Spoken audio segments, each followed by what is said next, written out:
Well, we're here at Plainmoor and the team of the week, Torquay United, and why not? They won 4 on the spin in the football conference and have shot up to 5th place ahead of tomorrow night's big game against Woking. More about that in a moment with the former United professional player Guy Branston, who first assesses a disappointing weekend for the South West League clubs with Yeovil Town's 2-1 loss at Coventry City. The goals that conceded were training ground goals, poor defending from Yeovil. Could have cleared it up pretty easy from the silly zonal marking they were doing, defensively. But then the ball from Jake Price was fantastic. He looked a lively player, Jake Price, the lad they got from Wolves, and it was a fantastic goal from Sam Foley. And I think they're not firing on all cylinders at the minute, conceding goals from silly set pieces, and that's something that Gary Johnson will want to sort out. Into League Two, Guy, and Plymouth Argyle went to Morecambe in great form, but came away shaking their heads, wondering how they lost 2-1. So how did they lose?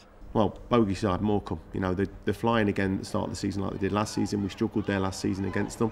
And again, another bogey player, Kevin Ellison, he looks like a bogey at the best of times. He looks like you as well. Hey. But no, you sit there, you look at it, and I don't like looking at Kevin very often, but he scores good goals and he causes problems as well. The second goal that they scored against the defence, in between obviously Hartley's goal, was something that could have been cut out, and consistency is very important. Exeter City just can't buy a win from anywhere, Guy. They drew with Oxford, another team without a win. But they have moved off the bottom of League Two. It finished inevitably, I suppose, 1-1 at St James Park. How do you think the manager Paul Tisdale will be feeling today? I think he'll be frustrated. He shows a good image of himself on TV and obviously radio. And I think the big important thing for him is that they're not scoring goals. Graham Cummins, he's got a goal record, but he needs to start showing it. Alex Nichols from Northampton, they've got on loan. He needs to start scoring, and in and around the pitch. They need goals from every area, and I think it'd be frustrating. I can't keep backing them up myself. I keep coming on TV talking about them. They need to start scoring, get on the pitch, training pitch, start putting it in the back of the net, and then get it onto the match day. Well, to the team of the moment in the conference, Guy, Torquay United, 4 wins on the bounce. They've shot up to 5th in the table, 8 without defeat. What's manager Chris Hargreaves done here to turn things round? He's brought consistency to the football club, I think.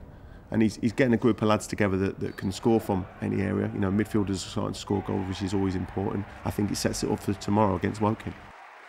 Well, on to the rugby news from the weekend, and it was a revamped Sandy Park with an increased capacity of 12,500, which saw the Chiefs take on Leicester Tigers, and they took them all the way, just going down by 4 points. With more on this and the Championship rugby, here's Andy Burkett.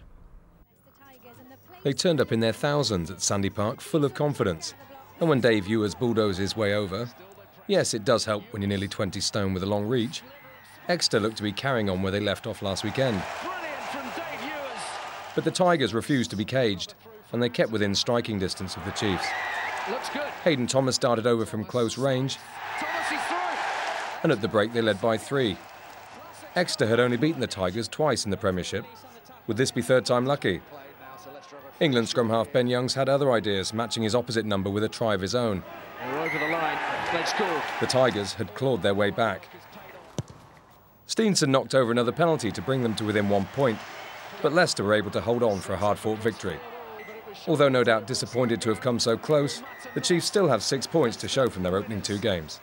In the Championship, all 3 sides remain without a win.